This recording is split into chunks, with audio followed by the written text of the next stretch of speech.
Hello students, good morning. देखिए, पिछले lecture में हम लोगों ने कोएगुलेशन के मेथड्स के बारे में थोड़ा सा डिस्कस कर लिया था कि कोएगुलेशन हम किस किस तरह से कर सकते हैं। कोएगुलेशन क्या होता है?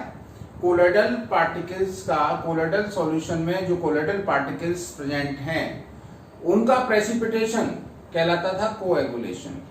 तो कोएगुलेशन के संबंध में हमने एक हार्डी-शुल्जे लॉ भी बताया था और हार्डी-शुल्जे लॉ में बताया था कि किसी भी कोएगुलेटिंग आयन की कोएगुलेटिंग पावर डिपेंड करती है उसकी वैलेंसी पर। जितनी उसकी कोएगुलेटिंग आयन की वैलेंसी ज्यादा होगी उतनी उसकी कोएगुलेटिंग पावर भी ज्यादा होगी। ये बात हम लोगों ने डिस्कस कर ली थी। Greater is the valency of coagulating ion, greater is its power to bring out coagulation. अब हम कोएगुलेशन किन किन मेथड से कर सकते हैं इनका भी हमने थोड़ा सा इंट्रोडक्शन बता दिया था कि सबसे पहला जो कोएगुलेशन का मेथड था वो था इलेक्ट्रोफोरेसिस। तो पहला है ए बाय इलेक्ट्रोफोरेसिस। इलेक्ट्रोफोरेसिस हमने क्या बताया था? एक यू शेप की एक ट्यूब ले लें और इस यू शेप की ट्यूब में हम दो इलेक्ट्रोड लगा दें और इन दो इलेक्ट्रोड्स के बीच में जो है करंट पास करें तो क्या होगा? जो आपका कोलोइडल सॉल्व है उसके पार्टिकल्स पर जैसा चार्ज होगा उसके अपोजिट चार्ज वाले, ये सपोज पॉजिटिव है ये नेगेटिव है, कोलोइडल पार्टिकल्स अगर नेगेटिव चार्ज हैं तो इधर जाएंगे, पॉजिटिव चार्ज हैं तो कहां मूव करेंगे? नेगेटिव चार्ज इलेक्ट्रोड की ओर जाएंगे और वहां पर जाके वो न्यूट्रलाइज हो जाएंगे और कोएगुलेशन उनका हो जाएगा। तो first method is by electrophoresis.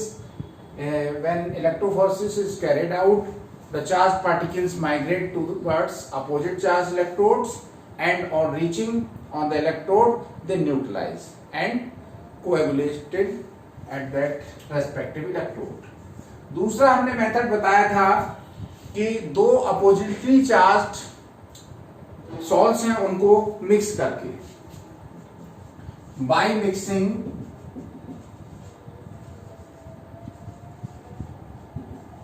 Oppositely charged salts.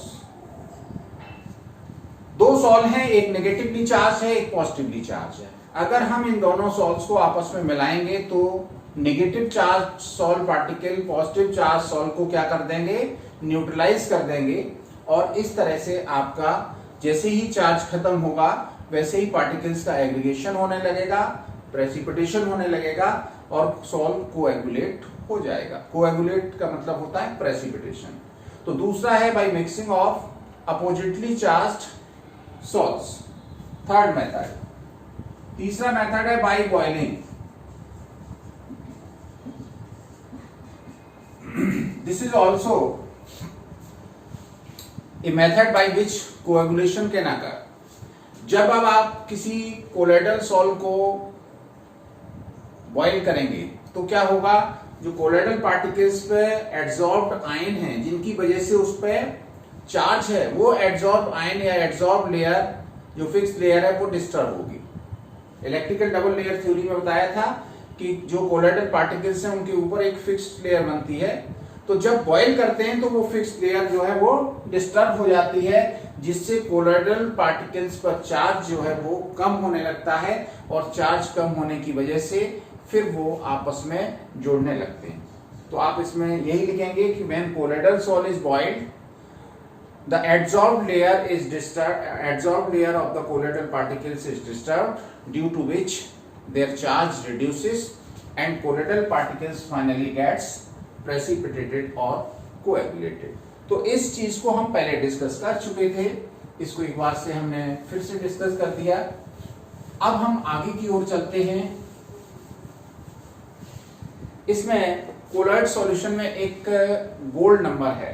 What is gold number? तो उसको समझने के लिए हमें प्रोटेक्शन एंड प्रोटेक्टिव कोलोइड को समझना पड़ेगा। What is protection and protective colloid?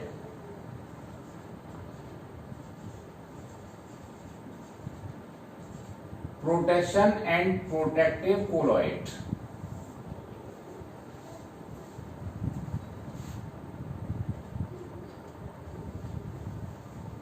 Protection का मतलब है संरक्षण, बचाव। प्रोटेक्टिव कोलॉइड वो कोलॉइड जो किसी दूसरे कोलॉइड का बचाव करे। यहां पे एक बात समझिए, जब हमने आपको लायोफिलिक और लायोफोबिक सॉल्ट्स के बारे में बताया था,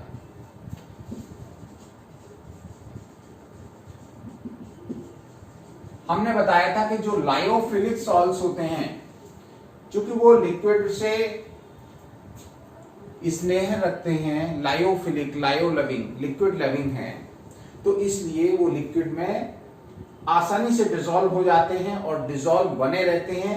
इसलिए ये लायोफिलिक सॉल्ट्स कैसे होते हैं? स्टेबल होते हैं। स्टेबल का मतलब ये है कि अगर उनमें थोड़ा सा अमाउंट किसी इलेक्ट्रोलाइट का मिला दें तो वो आसानी से प्रेसिपिटेट नहीं होंगे, उनका प्रेसिपिटेशन आसानी से नहीं होगा। So lyophilic salts are stable and do not precipitate by adding the small amount of electrolyte. While lyophobic salts, ये तो जबरदस्ती आपने बनाए हैं, बहुत जल्दी इनको सर्दी जुकाम होगा। अगर थोड़ा सा इलेक्ट्रोलाइट इनमें मिलाएंगे तो बहुत जल्दी ये प्रेसिपिटेट हो जाएंगे, तो इसलिए इनको हम अनस्टेबल कोलॉइड कहते हैं। कैसे होते हैं ये? अनस्टेबल। बात समझे कि जो लायोफिलिक सॉल्ट्स हैं, जैसे आपका स्टार्च है, ग्लू है, इनका कोलोइडल सॉल्यूशन है, वो कैसा है? स्टेबल है, आसानी से प्रेसिपिटेट में नहीं चेंज होगा। जबकि लायोफोबिक सॉल्ट्स जैसे आपका गोल्ड सॉल है, सल्फर सॉल है, अनस्टेबल है, आसानी से ये प्रेसिपिटेट में बदल जाएगा। अगर हम लायोफिलिक सॉल की कुछ क्वांटिटी लायोफोबिक सॉल में मिला दें तो क्या करते हैं? लायोफिलिक सॉल्ट्स जो है लायोफोबिक सॉल के कोलोइडल पार्टिकल्स के ऊपर एक प्रोटेक्टिव फिल्म बना लेते हैं और फिर उनको आसानी से प्रेसिपिटेट नहीं होने देते। It means lyophilic sol increases the stability of lyophobic salts if small amount is added in these salts. So these are called protective colloids.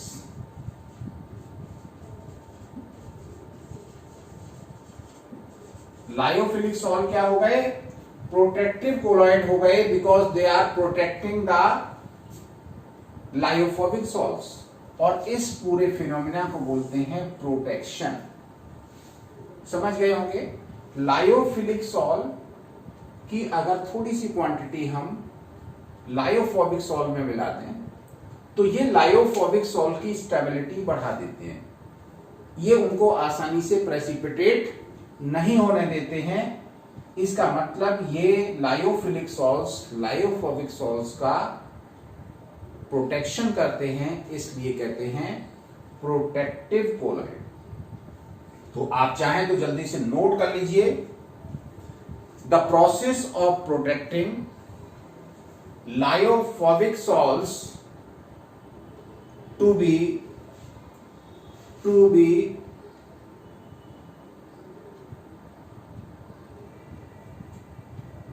या ऐसे लिख लें, the process of protecting the lyophobic salts from being coagulated by the addition of an electrolyte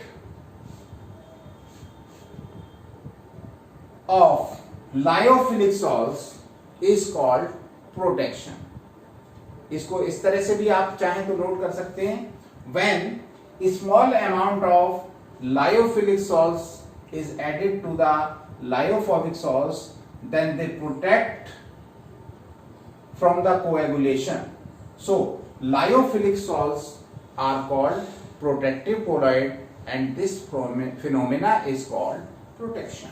तो आप इसमें protection और protective colloid को समझ चुके होंगे कि प्रोटेक्शन क्या है, प्रोटेक्टिव कोलॉइड क्या है। प्रोटेक्शन हमने क्या बताया?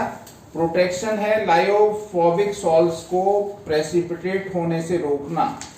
किसके द्वारा रोकेंगे? लायोफिलिक सॉल्ट के एडिशन से रोकेंगे। तो लायोफिलिक सॉल्ट यहाँ प्रोटेक्टिव कोलॉइड का काम कर रहा है, और ये जो प्रोटेक्टिव कोलॉइड जो प्रोटेक्शन कर रहा है, इसी को हम कहते हैं प्रोटेक्शन ऑफ द कोलॉइड। आगे चलते हैं। हम इससे जो इंपॉर्टेंट रिलेटेड डेफिनेशन थी उसके लिए हमने इसको समझा था, और उस डेफिनेशन को हमने बताया था क्या है, gold number. Gold number Hindi medium वाले स्टूडेंट इसको पढ़ते हैं स्वर्ण संख्या। What is gold number? तो अब हम देखने जा रहे हैं कि गोल्ड नंबर है क्या। क्या है गोल्ड नंबर? एक्चुअली किसी भी प्रोटेक्टिव कोलॉइड की प्रोटेक्टिव पावर को बताती है। किस टर्म में?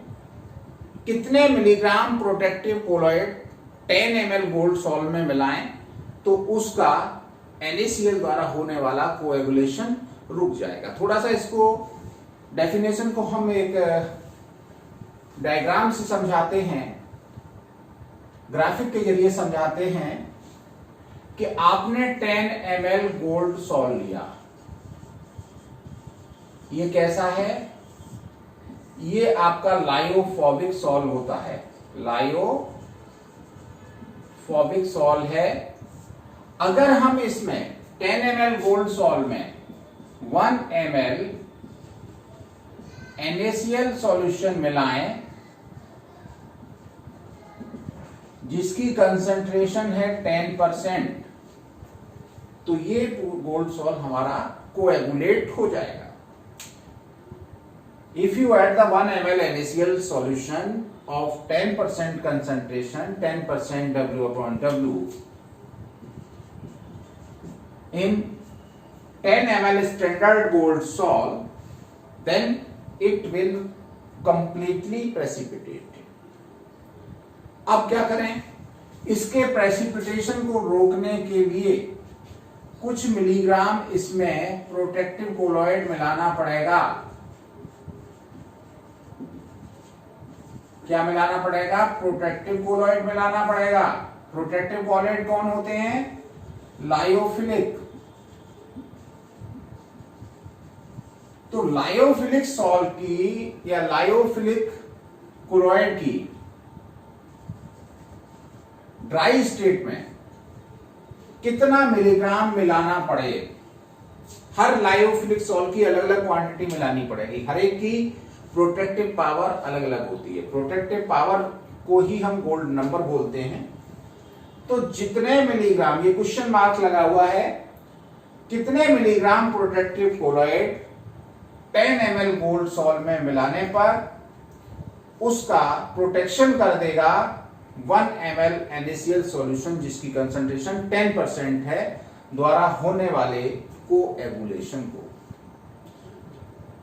फिर से एक बार समझ लें, किसी भी प्रोटेक्टिव कोलॉइड की मिलीग्राम में वो क्वांटिटी जो 10 ml गोल्ड सॉल्ट में मिली होने पर या 10 ml गोल्ड सॉल्ट में मिलाने पर उस गोल्ड सॉल्ट का 1 मिलीलीटर 10% NaCl सॉल्यूशन द्वारा होने वाला कोएगुलेशन रुक जाएगा, कहलाएगी गोल्ड नंबर। तो ये आपकी जो क्वेश्चन मार्क लगा है यही है गोल्ड नंबर। अगर मान लीजिए किसी प्रोटेक्टिव कोलॉइड का 0.01 मिलीग्राम जरूरत पड़ा इसमें इसके प्रोटेक्शन को करने के लिए, तो ये उसकी गोल्ड नंबर हो गई 0.01। किसी का अगर मान लीजिए 20 मिलीग्राम जरूरत पड़ा तो उस प्रोटेक्टिव कोलॉइड की प्रोटेक्शन गोल्ड नंबर हो गई 20। तो जितने मिलीग्राम प्रोटेक्टिव कोलॉइड की जरूरत पड़ती है 10 ml गोल्ड सॉल्ट को 1 ml NaCl द्वारा प्रोटेक्ट करने के लिए, वही कहलाती है आपकी गोल्ड नंबर। तो इस गोल्ड नंबर को आप पहले इस ग्राफिक के जरिए समझ गए होंगे। इसको चाहें तो आप याद करने के लिए अलग से नोट कर सकते हैं कि 10 ml गोल्ड सॉल्ट है, इसमें 1 ml NaCl सॉल्यूशन जिसका कंसंट्रेशन 10% है उसको मिलाने पर इसका क्या हो जाता है? कोएगुलेशन हो जाता है, और इस कोएगुलेशन को रोकने के लिए जितने मिलीग्राम प्रोटेक्टिव कोलॉइड आपको मिलाना पड़े वो कहलाती है गोल्ड नंबर। अब हम इस डेफिनेशन को लिखेंगे। डेफिनेशन क्या होगी, हम यही लिखे दे रहे हैं, the minimum amount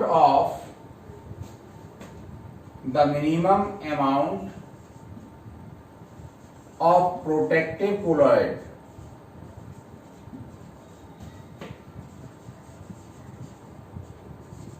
in milligram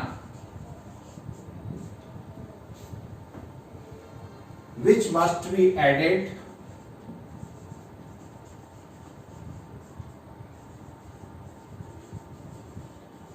to 10 ml of gold salt so as to prevent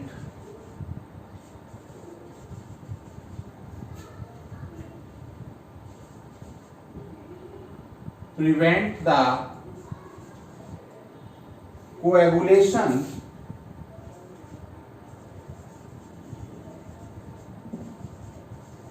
of this gold salt by adding 1 ml of 10% NaCl solution। वही बात लिख रहे हैं कि minimum amount of protective colloid this which must be added to 10 ml gold salt so as to prevent the coagulation of this gold salt by addition लिख दें, adding a addition of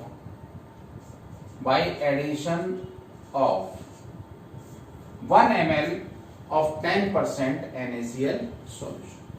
तो ये आपकी गोल्ड नंबर की definition हो गई। आप इसको बड़े ट्रिक से ही याद करेंगे तो आसानी से याद बनी रहेगी, अन्यथा इसको लर्न करने में बहुत दिक्कत आती है, आपको भूल जाते हैं। तो इस ग्राफिक के जरिए आप इसको याद रख सकते हैं। अब कुछ प्रोटेक्टिव कोलॉइड हैं, उनकी गोल्ड नंबर देख लीजिए।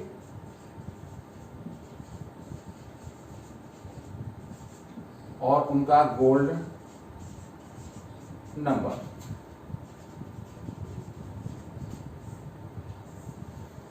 देखिए, जिलेटिन जो है उसका प्रोटेक्शन गोल्ड नंबर कितना है वो देख लें।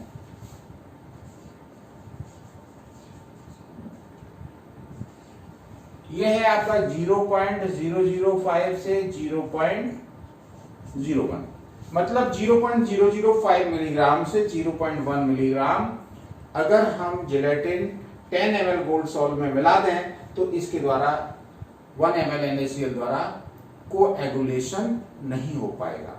दूसरा है कैसीन। कैसीन क्या होता है? Milk protein.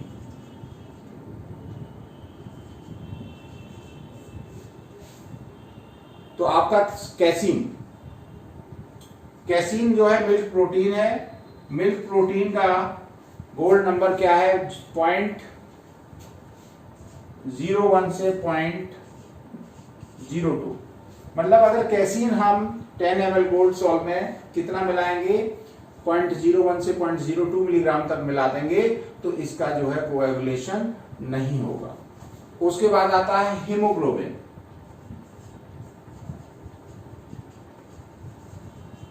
हीमोग्लोबिन जो ब्लड में होता है इसका 0.03 से 0.07, ये भी आपका प्रोटेक्टिव कोलॉइड है हीमोग्लोबिन। और इसका जो प्रोटेक्टिव पावर किससे देखी जाएगी? गोल्ड नंबर से। इसका गोल्ड नंबर है 0.03 to 0.07, मतलब इतने से इतने milligram haemoglobin 10 ml gold salt में मिलाने पड़ेगा तब वो उसका प्रोटेक्शन कर पाएगा। इसी तरह से गम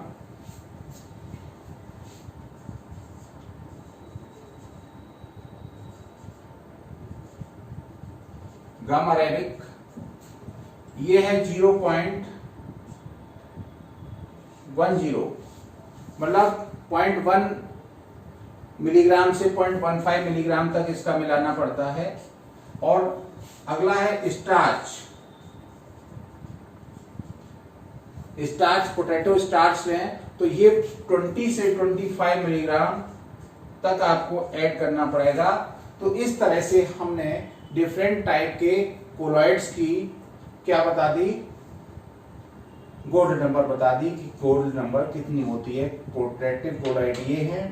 ये सबसे अच्छा प्रोटेक्टिव कोलॉइड कौन सा माना जाएगा, जिसकी सबसे कम क्वांटिटी लगेगी। तो इस तरह का क्वेश्चन आपसे पूछा जा सकता है कि such protective colloids have gold number this which will be the best protective colloid. तो जिस प्रोटेक्टिव कोलॉइड की सबसे कम मिलीग्राम यूज होंगे वो सबसे अच्छा आपका प्रोटेक्टिव कोलॉइड माना जाएगा। तो इस तरह से हम प्रोटेक्शन भी समझे, प्रोटेक्टिव कोलॉइड भी समझे, गोल्ड नंबर भी समझे। गोल्ड नंबर क्या है?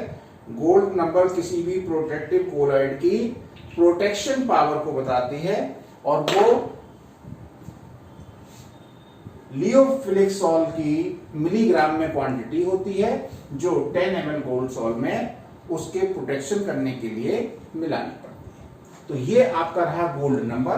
अब आगे थोड़ा सा और देख लें कि हमारे चारों ओर कौन कौन से कोलॉइड्स हैं जो हम डेली अपने रूटीन में देखते हैं या यूज करते हैं। तो अब अगला टॉपिक है, इसको जल्दी से स्क्रीनशॉट लीजिए। Colloids around us.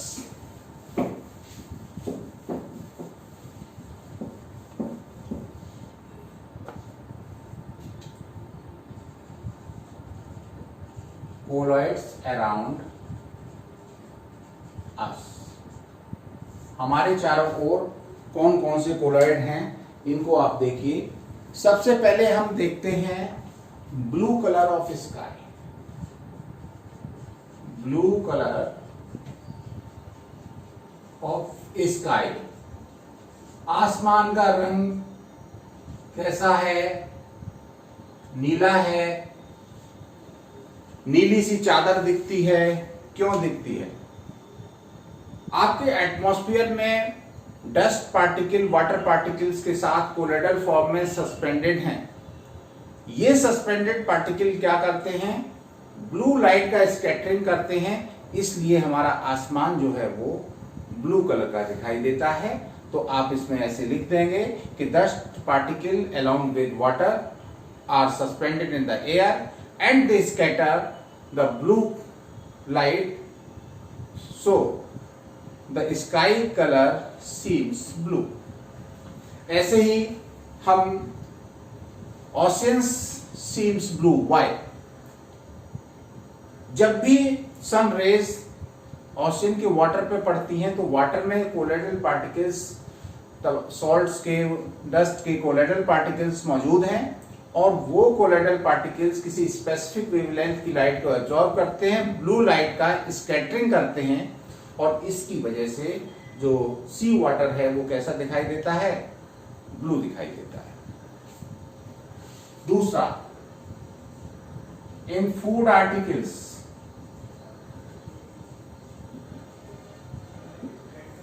बहुत से फूड आर्टिकल्स हैं वो हमारे कोलोइडल फॉर्म में हैं, जैसे आपका मिल्क है, बटर है, आइसक्रीम है।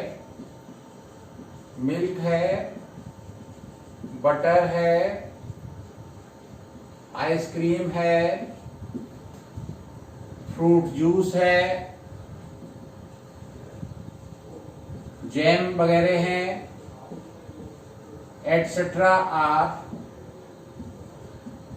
कोलॉइड्स।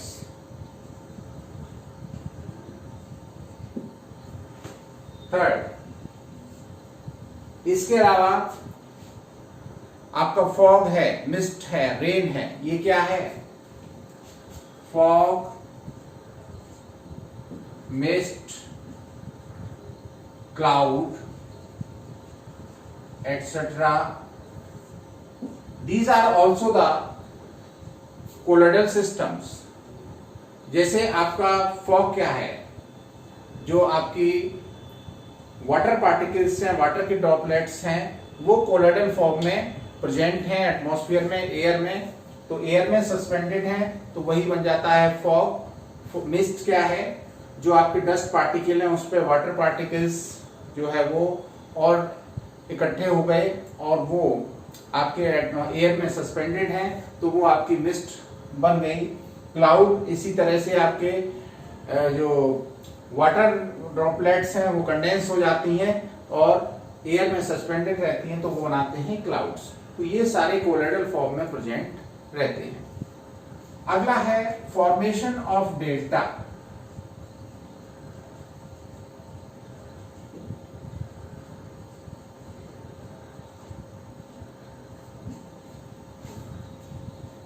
ये डेल्टा का फॉर्मेशन कैसे होता है, देखिए ये आपकी रिवर है और ये आपका सी है। सी में क्या है, Na ion, Cl ion, Na ion, calcium ion, इस तरह के आयंस प्रेजेंट हैं। सी वाटर में बहुत ज्यादा सॉल्ट होते हैं तो ये आयंस प्रेजेंट रहते हैं। रिवर में क्या है, रिवर में डस्ट आती है, क्ले आती है, मिट्टी आती है और ये मिट्टी के नेगेटिव चार्ज पार्टिकल प्रेसिपिटेट होके यहाँ पर बैठने लगते हैं, नीचे जो है कोएगुलेट हो जाते हैं। और कोएगुलेशन के बाद क्या होता है, जब आपका पानी का बहाव आता है तो ये पानी इधर उधर से निकल जाता है, बीच में ट्रायंगुलर शेप के जो क्ले के ढेर बन जाते हैं उन्हीं को कहते हैं डेल्टा। तो delta formation is due to the coagulation of dust clay particles present in river water by the electrolytes present in the sea. This is the reason of formation of delta. Next और देख सकते हैं blood coagulation.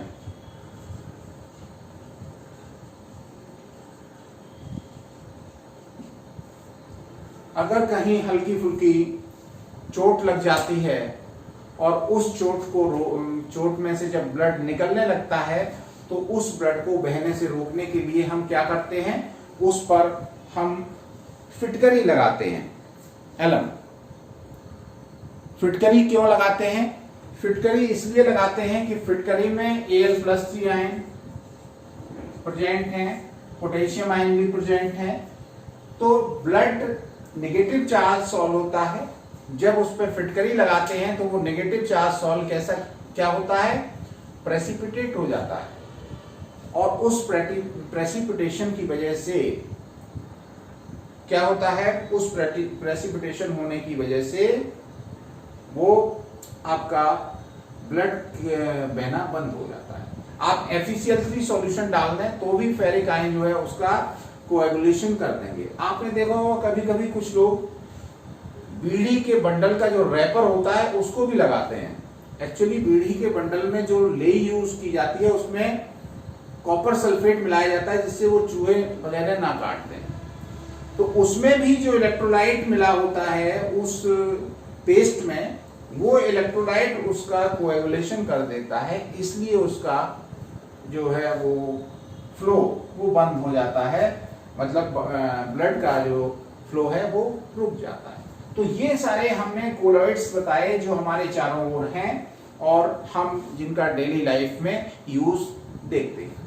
अब हम कुछ colloids के एक part और रह गया है, इनके एप्लीकेशंस और इमल्शंस, इनको अगला एक लेक्चर और है, उसमें ये चैप्टर आपका कंप्लीट हो जाएगा। तो इसके यहाँ तक नोट्स कंप्लीट करिए, नेक्स्ट लेक्चर का वेट करिए, उसमें ये चैप्टर आपका कंप्लीट हो जाएगा। Thank you.